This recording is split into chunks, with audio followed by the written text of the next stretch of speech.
Iran ఉద్రిక్తతల వేళ Iran revolutionary guards core general Mohsin రిజాయ్ కీలక వ్యాఖ్యలు చేశారు. తమ దేశంపై ఇజ్రాయెల్ అణుబాంబును ప్రయోగిస్తే అణ్వాయుధ దేశమైన పాకిస్తాన్ రంగంలోకి దిగుతుందని హెచ్చరించారు. ఇరాన్పై ఇజ్రాయెల్ అణుబాంబు ప్రయోగిస్తే ఇజ్రాయెల్పై అణుబాంబు వేస్తామని పాకిస్తాన్ మాకు హామీ ఇచ్చిందని పేర్కొన్నారు. అయితే ఈ వ్యాఖ్యలను పాకిస్తాన్ ఖండించింది. ఇరాన్ జనరల్ ఫ్యాబ్రికేట్ చేశారని పాకిస్తాన్ విదేశాంగ మంత్రి ఇషాక్ దార్ స్పష్టం చేశారు. ఇది తప్పుడు వార్తని ఖండించారన్నటువంటి వార్తని హైలైట్ చేశారు. ఇకపోతే ఎంపీ మిథున్ రెడ్డి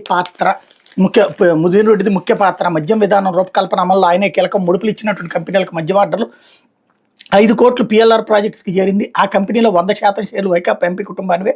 మద్యం కుంభకోణంతో ప్రభుత్వ ఖజానాకు 3,500 కోట్ల నష్టం. హైకోర్టులో వాదనలు వినిపించి సిఐడి తరపు సీనియర్ న్యాయవాది లోద్రా అన్నటువంటి వార్తను హైలైట్ చేసిన మద్యం కుంభకోణంలో వైకాపా ఎంపీ మిథున్ రెడ్డి కీలక పాత్ర పోషించారని సిఐడి తరపు సీనియర్ న్యాయవాది సిద్ధార్థ లోద్రా సోమవారం హైకోర్టులో వాదనలు వినిపించారు. మద్యం విధానం రూపకల్పన దాన్ని అమలు చేయడం, ముడుపులు చెల్లించిన కంపెనీలకు మద్యం ఆర్డర్లు ఆయనకు పాత్ర కీలకమైన దర్యాప్తులో తేలిందని పేర్కొన్నారు. ముడుపుల ద్వారా వచ్చిన సొమ్మును షెల్ కంపెనీలకు మళ్లించారని తెలిపారన్నటువంటి వార్తని హైలైట్ చేశారు. అయితే ఆరోగ్య రంగంలో గేమ్ చేంజర్ యోగా అనారోగ్యాన్ని దరిచేరనివ్వదు, ఆసుపత్రి ఖర్చులుండవు.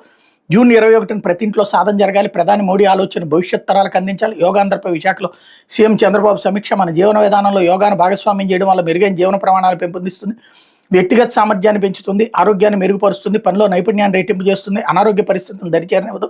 ఫలితంగా ఆసుపత్రి ఖర్చులు తగ్గుతాయి. ఆరోగ్య రంగంలో యోగా ఒక గేమ్ చేంజర్ అని ముఖ్యమంత్రి చంద్రబాబు నాయుడు అన్నారు. ఇది ప్రతి కుటుంబానికి ఒక అలవాటుగా మారాలని కోరారు.